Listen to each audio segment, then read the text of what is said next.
What's up, guys, and welcome back to Thingy's Garage. In today's video, we're going to be replacing the upper ball joints on this Honda Recon. Let's get right into it. So the front end on this thing was really loose, and come to find out, the upper ball joints are bad. So I did this one already, and it stiffened this thing up tremendously. As you can see, there's no side-to-side wiggle. And then you do this side here. Hopefully you can see it, actually. Let's see.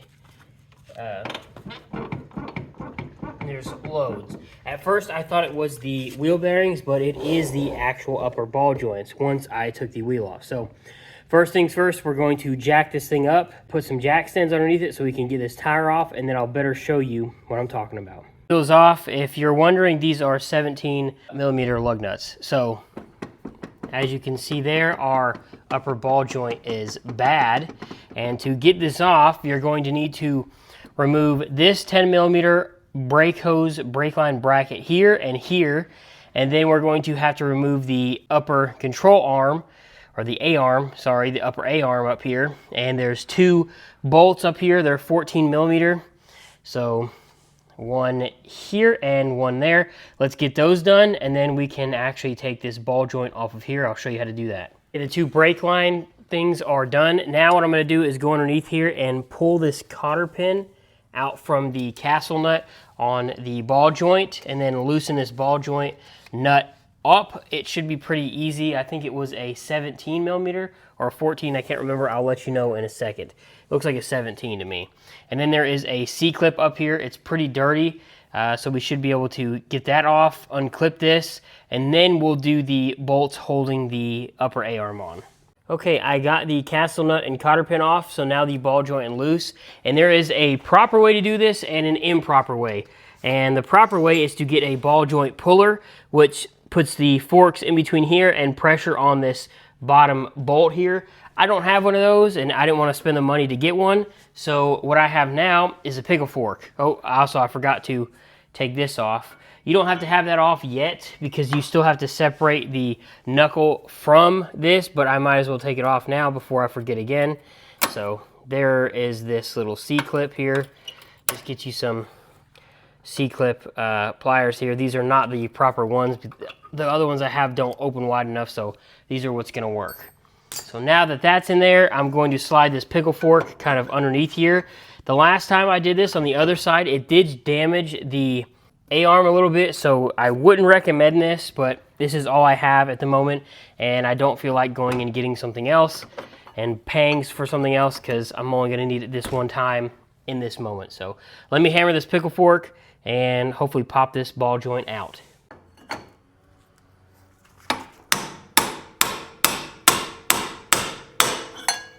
And there we go. Our ball joint is loose, but as you can see, it did damage this A-arm, but I'll have to bend that back out here in a minute. So our A-arm should be free, technically.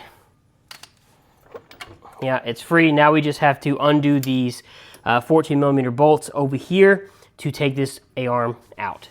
Once those two bolts are out, this A-arm should wiggle out of there. And now we have access to do this ball joint. As you can see, there is the damage from using that pickle fork. Like I said, I don't recommend using it, but it's all I have at the moment.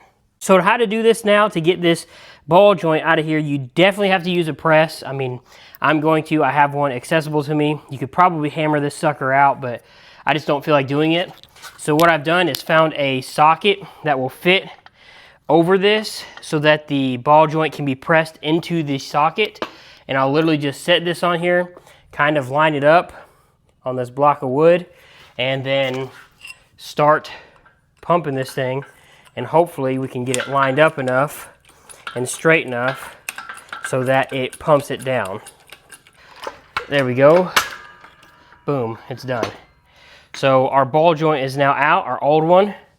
Now we just have to press the new one in. This is the ball joint set I went with. It comes with lower ones, which I don't need. It has the upper ones. It has the new C-clip, new cotter pin, and nut. I'll have these linked down below if I remember to put them there. This thing so far seems, I mean, pretty simple, self-explanatory. So let's just get this thing pressed in. All right, and if you're curious, the socket I used was 1 5/8 for that first time, and then I'm using a 32 millimeter socket and then a 1 3/8 to press this back in. It just sits on the lip of this ball joint, and we're just going to set it like that. Set this as even as we can like this, and then basically start pumping this thing. It should kind of self-center, hopefully, if I got everything lined up correctly. Like that. The problem is this socket here is a little bit too big, so we kind of have to find a different one. I can't remember exactly what I used. Maybe it was one of these. Is that it? Or did I use this one? I do think I used this one. So a 30 and a 32 millimeter socket, potentially. Let's see. Okay, that's not it because we have reached the bottom.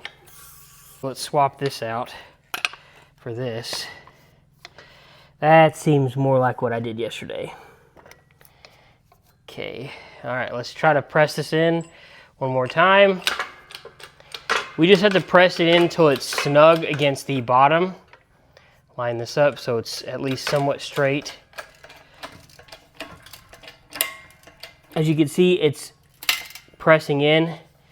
I've hit something here that's stopping it. Oh, that doesn't sound good. Let's flip this wood over. Have a new surface here. It's definitely difficult to hold all these together and straight. That's kind of my problem right now. Get it about 2 millimeters down now.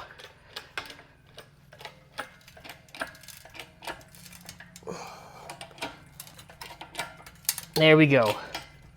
All right, this ball joint is now pressed in.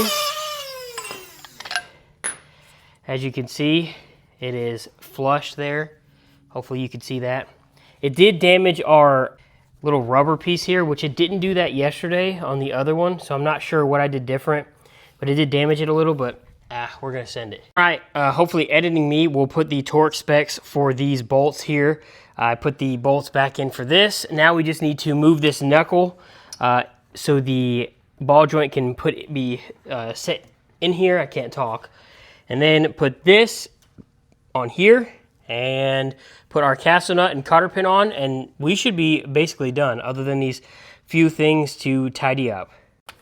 All right, I got this castle nut on down here. Again, hopefully editing me will put the torque specs for this. I didn't do it. This is my four-wheeler. I don't care. I plan on keeping this thing at least for a while.